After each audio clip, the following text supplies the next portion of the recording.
I remember growing up, it didn't matter whether it was April or July. As long as I had not met you that year, the greeting will be Happy New Year. So Happy New Year. So if we haven't met, and it's probably going to be the month of March, if I say Happy New Year to you, the rightful response should be Happy New Year. As I was reflecting this week, I just realized that the holidays are over. Anyone who's sad? The holidays are officially over. And as I was reflecting on that, I realized that I love the holidays. How many of us just love the holidays? We are many of us, especially, when we slow down our routines or change our rhythms. I love the slower mornings, the late nights, the extra food at random moments in the day. You have breakfast like at 3 p.m. And you don't even know whether you're having dinner or lunch like at 9 p.m. But somehow I just love when we are able to change our routines. And December has a way of changing our routines and rhythms, especially those days when it feels like people mentally check out. You know, when you're trying to reach out to vendors and contractors and no one is available, emails slow down, people begin their sentences with, let's circle back in January. And that's code for this is not going to happen. People stop giving you deliverables. Instead, they start asking you for restaurant recommendations. I love December. And I love the fact that it changes and it slows. It feels good for you to take off your foot off the gas pedal for a couple of weeks or a few days, especially when we've had a long year like 2025. But then January checks in. And January doesn't come gently. In fact, your calendar reminders, they come back from the dead. Your alarm clocks. You had even forgotten how to set up alarms and even to arise for the day with your alarms. Somehow they start dictating at what point you should wake up. January has a way of not coming in gently but kicking down the door. January has a way of coming in with vengeance. We are back to work. We are back to school. Kids in school. We are back to traffic that begins to feel like it's personal. How many of us, you enjoy the holidays, everyone else has traveled, all of a sudden it feels like you can zoom past in DC in spite of the cameras, but then all of a sudden in January, that changes. Back to metro delays, and they still surprise us, these delays.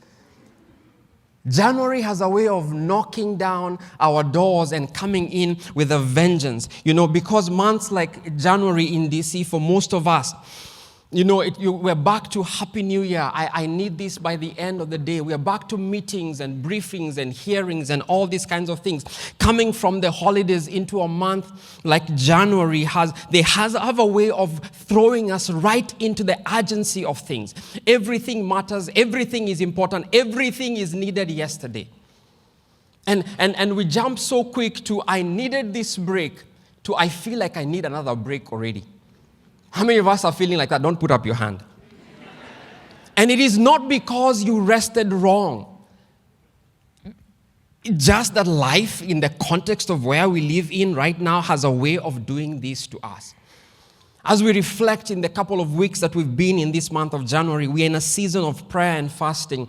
And today we are going to anchor ourselves in the book of Luke, chapter 5, and learn from one of the rhythms of Jesus and what he does when demands are high, when expectations are rising. Pastor Stuart and Celia did an awesome job last week. They set a foundation for us as we get into this series of fasting for breakthrough.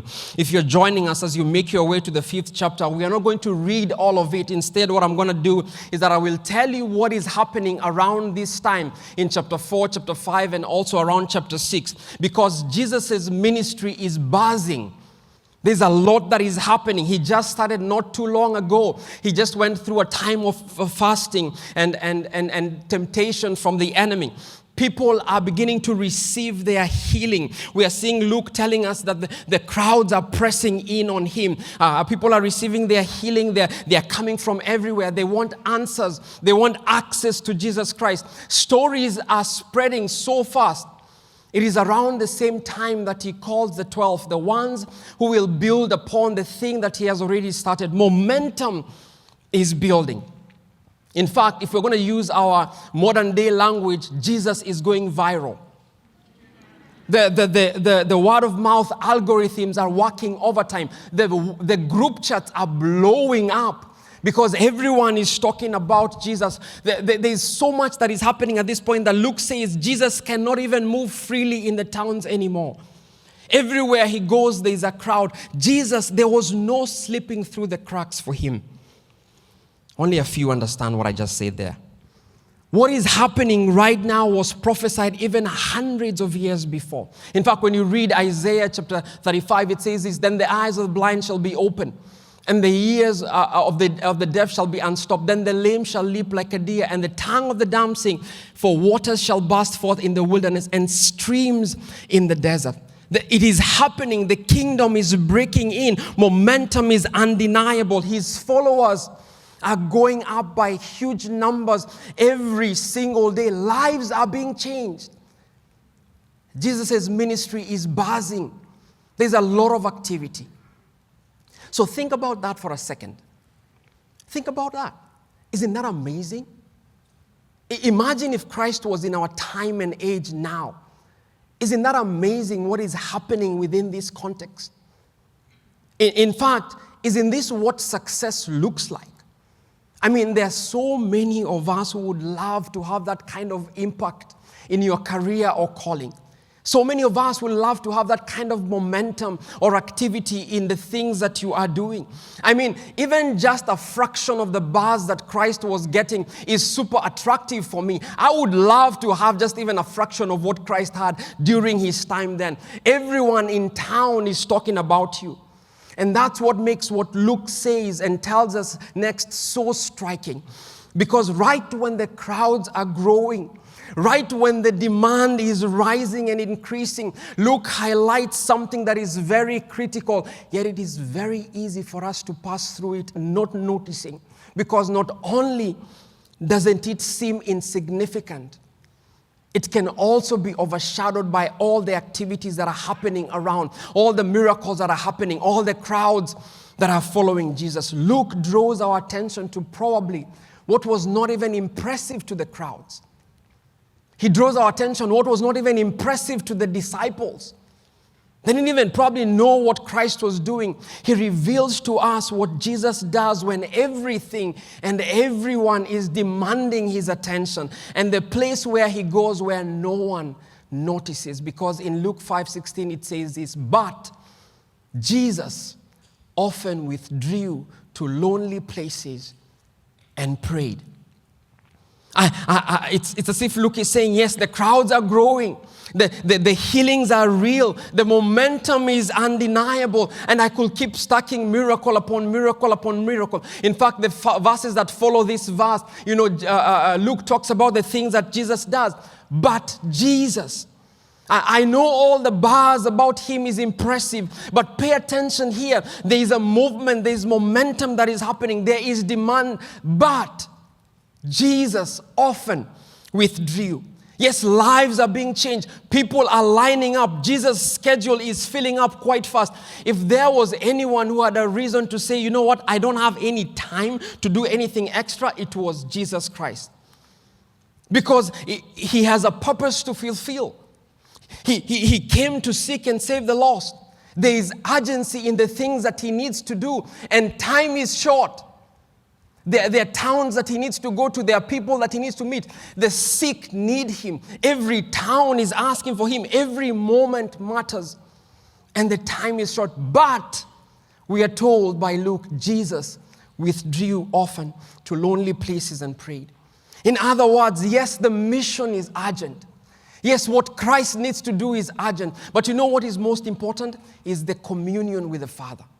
His relationship, his intimacy with the Father. Luke is making it clear here that Jesus withdrawing to a lonely place is intentional.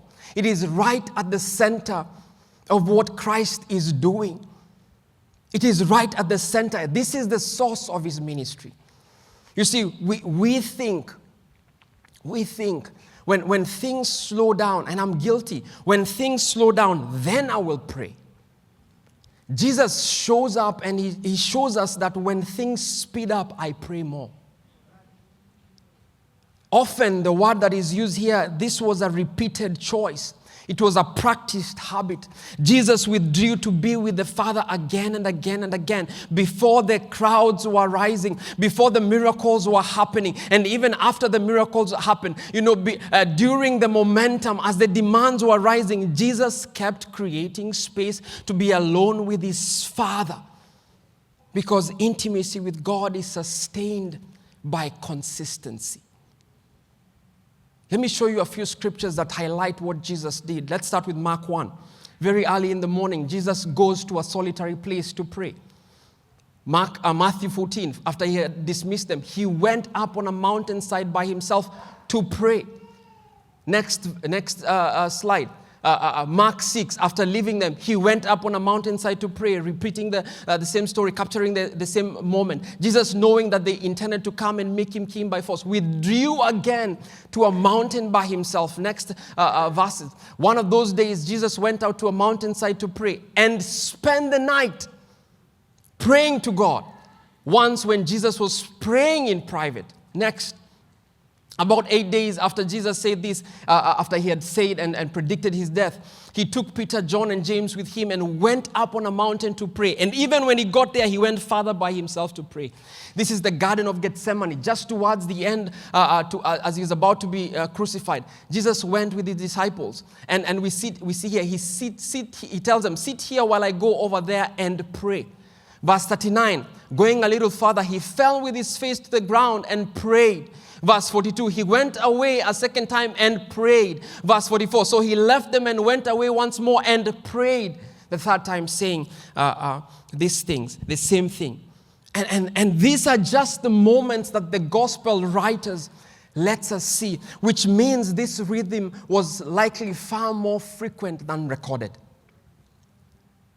It is easy for us to reduce our time with God to be only when life slows down, or when we are desperate, or when we have extra time, or probably even when someone else tells us to pray, when the church creates a moment for us to be able to pray. Jesus flips that and shows that intimacy with God is most importantly, even when life is full, when demands are increasing, when momentum is strong, when your influence is growing, when your business is doing well, when your career is flourishing, intimacy with God is more. The German theologian Martin Luther once said, I have so much to do that I shall spend the first 3 days in prayer. When life gets fuller, Luther did not pray less because he understood. He prayed more because he knew what was at stake. My encouragement to us is that busyness does not mean we pray less. It invites us to be more intentional. To be more intentional with the Lord. But Jesus often withdrew. The word withdraw uses the verb hypochoreo, because at its core, the word means to step back. You're giving way. You're retreating intentionally. You're making a space. You're making a conscious decision to step away. What withdraw, let me say what withdraw is not, because it is important for us to understand that, especially as Christians. Withdraw is not hiding. Withdraw is not quitting. Withdraw is not avoiding our responsibilities. Withdrawing is not collapsing under pressure because we are overwhelmed. To withdraw does not mean that we are abdicating our duties. No, that is not what withdraw means here. In fact, in military language, this word was also often used for a strategic retreat. You're pulling back not because of failure, but because you want to reposition yourself. Withdrawal then is an act of resistance too. Jesus resists urgency defining him. The crowds had urgency. Some of the disciples had urgency. Jesus resists success shaping his identity. How many times do we allow success to shape our identity? Jesus resists the demands of the crowds, determining his direction.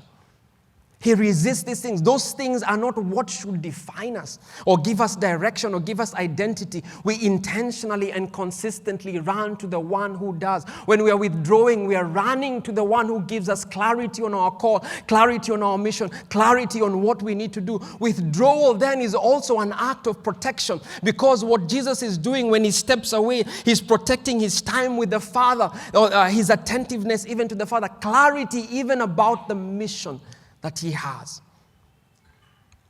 Let me say this: when everything and everyone has access to you, nothing and no one has the best of you. If everything has access to you, your attention is always divided. Your energy is always pulled. Your soul is always reacting to everything that is happening around you. And when everything has access to you, nothing, not even God, has you fully. When we withdraw to fast and pray, what we are doing is that we are stepping back, not because we are abdicating our responsibilities, but because we want to remain rooted, want to remain deeply connected with God. This is where we stay anchored to who the Lord has called us to be. Jesus often withdrew to lonely places and prayed. He goes to lonely places, and it is important for us to hear what Luke is not saying, because this is not emotional loneliness. I don't want to make an assumption that we know what that means. This is not sadness. This is not isolation or withdrawal from people because he is overwhelmed. The word here is eremos. It means wilderness, desert, a quiet place, an uninhabited place. A place away from people, away from the noise, away from the activity. A place that is without interruption, where nothing else is demanding his attention. In other words, this is separation on purpose. You're making a conscious decision to step away on purpose. In fasting, when we're fasting and we're praying, we are choosing to step back from our habits. We are choosing to step back from our comfort, from the noise in the world that we become so accustomed to, so that we can be present with God. We are saying no to ourselves so that we can say yes to God. When we are fasting and praying, we are saying no to the things that we reach out for our comfort, the things that we reach out for our own convenience, and what we assume sustains us, so that we can discover what actually does sustain us. And guys, this is even part of the reason why we have set aside the ministry center this Friday, beginning at 6:45 in the morning, so that we can be able to withdraw and be with the Lord. And our desire is that we want to see as many of you as possible, whether you linger for an hour or for 3 hours. The last time we did this, there are a couple of people who even did 24 hours all through. There are some who did 6 hours. There are some who did even 10 hours. But as long as you can even come for 30 minutes, if that's all you can be able to do. But you're stepping away, you're withdrawing to a place where you can stay connected to God and remain anchored. You can come and you go as you please. And while the experience is mostly self-led, there will be leaders who will be present to lead at certain moments for us. So sign up for a time slot and join us even as we engage in this moment. Jesus often withdrew to lonely places and prayed. So let me bring this back to us, because we've heard about Christ. Let me bring it back. Why is it that we don't do this? How comes we find it hard to withdraw and pray, even when we know the benefits of spending time with the Lord? In fact, those of us who are fasting and praying, we're in day 7 today, and you don't even have the words to express how great you feel, or how connected you feel even to the Lord. There's something good about us spending time in the presence of God. So why is it that we are not able to do it? How comes we don't do it? I bet you that many of us already have the answers to this, and probably we will say things like, my schedule is crazy, right? Work is demanding. My kids need me. My marriage is in a difficult season. This is just a difficult season for me. These are some of the reasons that we will give. And guys, all those things are real. They matter. In fact, they carry weight in our lives. But maybe the issue is not that we don't care about prayer. Maybe the issue is not that we don't care about our intimacy with God. It is that those things reveal what is competing with God in our lives. And so God is in constant competition with all these things that we can throw out. And when life gets full, you know what gets pushed out? The things that don't feel urgent. And prayer and our intimacy with God is right at the top of that list. Why? Because prayer doesn't force itself on us. God doesn't force himself on us. Prayer waits patiently for us. And so when life gets full with many other things, God gets crowded to the edges. So instead, church, instead of blaming the season or blaming the schedule, it might be more honest and more freeing for us to ask a different question. For you and I to ask a different question, and it's, what am I truly hungry for? What is the thing that I'm longing for in my life? What is the thing that I believe sustains me? Because we all make room for what we believe sustains us. We know how to do this. We all make time for the things that we value in our lives. Anything that we know that is a need in our lives, we make time for that. And the things that we are hungry for without even realizing it, the things that we are hungry for and we desire and we have a longing for without even realizing it, takes a hold of our lives. We even begin to organize our days around those things. Let me give you a couple of examples. Let me start with a lighter one. You can start your day very strong, especially in this season of fasting and praying. You can start your day very strong, spiritually focused. You feel prayerful. You feel like you're well connected to heaven. How many of us just feel like sometimes there are days when you have a direct line to heaven? Like you're just feeling like you're speaking things and the Lord is hearing and is responding until right about 10:27 a.m. There's nothing significant about that time. I've just thrown it there. Because you start envisioning how you're going to break your fast at the end of the day. And you've envisioned that nice juicy burger and that steak, and all of a sudden, the whole schedule of your day changes and revolves around that. Because now you have to swing by the store and pick the ingredients, and in fact, your imagination kicks in, your gastric juices engage in full worship. They are all waiting for this moment at the end of the day when we are going to break fast. What you're hungry for dictates your day. Let's take it deeper. We hunger for approval from others more than we do from God. And we start looking for relationships that can feed that longing. We hunger for control in our lives. And here's something that you'll discover. Prayer becomes hard when control feels safer than trusting in God. We hunger for control and we start feeding. We start looking for opportunities that can feed that. We hunger to be needed by others, and we start looking for relationships or even spaces that can feed that longing. We hunger to be useful or important. And we start looking for opportunities that can feed that longing for us. What you're hungry for or what you believe satisfies you is the thing that you are longing for the most. And so here's the thing. It might be honest for you. And guys, when I say all these things, they don't make us bad Christians. They just make us human. And it is my hope that you realize how in need of God you are. Because as I share some of these things, I know that there are moments that I've hungered for control. And I look for opportunities where I can feed that hunger. And so it doesn't make us bad Christians, it just makes us human. So it might be more honest once you discover what you're truly hungry for, to come before God and confess that, God, I confess, I'm more hungry for the approval of people than I am hungry of you. That's probably the most honest thing that you can say before God today.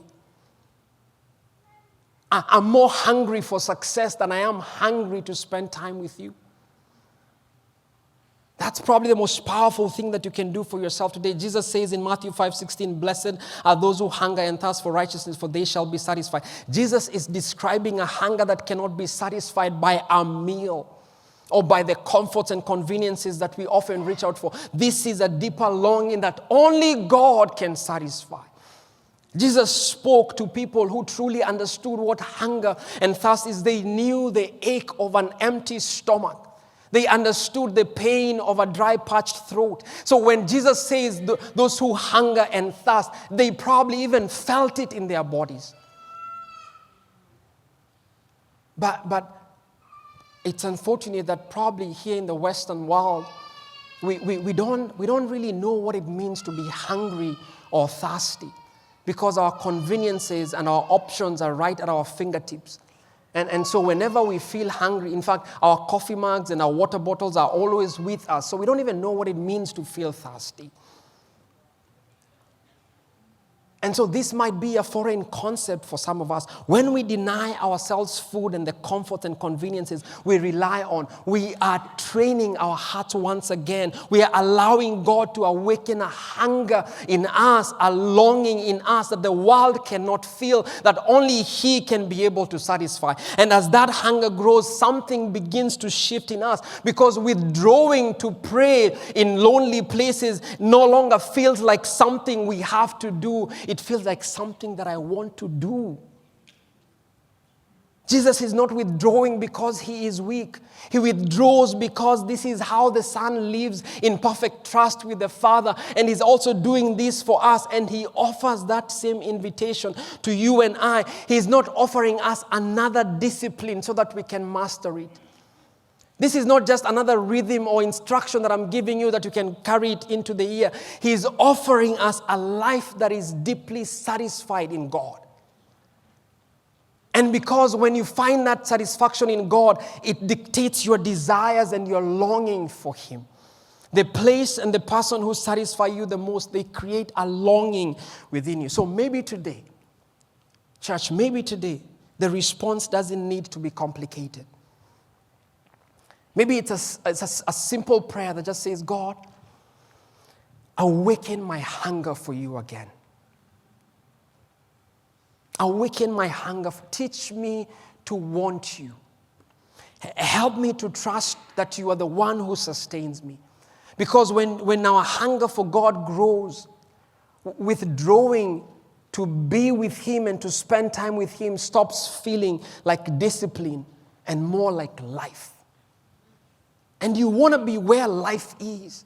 You want to do the things that give you life. We talk about this. And guys, in a month like January, when everyone is living with plans and goals and all these resolutions and strategies for the year ahead, I don't want you to have to live with a plan. That's not what I'm asking you to do. I don't want you to, now, because some of us, those of us who are goal-oriented, you're already thinking, okay, once a week on this day, I need to plan so that I can be able to withdraw and be with them. No, that's not what I'm asking you to do here today. I'm asking you to live with a posture. A posture that simply says, God, awaken in me a hunger for you again. I surrender control. I'm asking you to live with a posture that stays hungry. You're saying that, God, this year I want to stay hungry. I want to stay hungry for you. This year, that's my posture. Regardless of what I do and where I go, I want to stay hungry for you. And I will fight against anything in my life that causes me not to stay hungry for you. I surrender control. Help me not to wake up anxious. Help me not to wake up managing or worrying or trying to do the things that I need to do. Help me to wake up each day hungry for you. Because when our hunger for God grows, withdrawing to pray, it no longer feels like something extra that we have to fit into our lives. It becomes the place where life is found. I want to invite us to respond to this message. And I'm going to call the worship team to come out. We sang earlier a song says, I want Jesus. And I really hope that you are thinking about the words that we spoke. And friends, if you sense even the smallest desire in you for a longing for more of God in your life, if there's a hunger that you want Him to awaken, a weariness that needs His presence, I want to invite you to respond today. I want you to take a posture that says, God, I'm open. I'm open. If this is your prayer, you can say it to God. God, awaken my hunger for you again. Teach me to want you. Maybe that's a simple prayer. You just need to say, God, awaken a hunger in you. Guys, there's no pressure here. God is not far away. He's near to those who are hungry. When He says, blessed are those who hunger and thirst for righteousness, for they shall be satisfied. That is a hunger that God wants to feel. And so I want to invite you to rise to your feet at this moment. And what we want to do is make room for God. And we trust that the God who satisfies will meet us where we are. And so as we sing this song, if coming forward helps you mark this moment, then I want to invite you to come to the altar. Maybe you want to come and just worship God here because you're saying, God, I want to be hungry for you. Come to the front. But if staying where you are is what will help you stay attentive and focus on God, then do that, because it is not the movement that matters to me. It is not the movement that matters to Him. It is the posture of your heart that matters to Him. So what are you going to do right now, even as we worship God? Thank you so much for joining us for District Church Online. We would love to hear from you so that we can pray for you, connect you to our community life through one of our life groups in Northern Virginia, Maryland, or DC, or give you more information about our in-person Sunday morning services in Columbia Heights in DC. Also, if you haven't subscribed yet and turned on notifications, we encourage you to do so right now so you don't miss a beat with what's going on online with the District Church. Now, may the grace of our Lord Jesus Christ and the love of God and the fellowship of the Holy Spirit be with us all forever.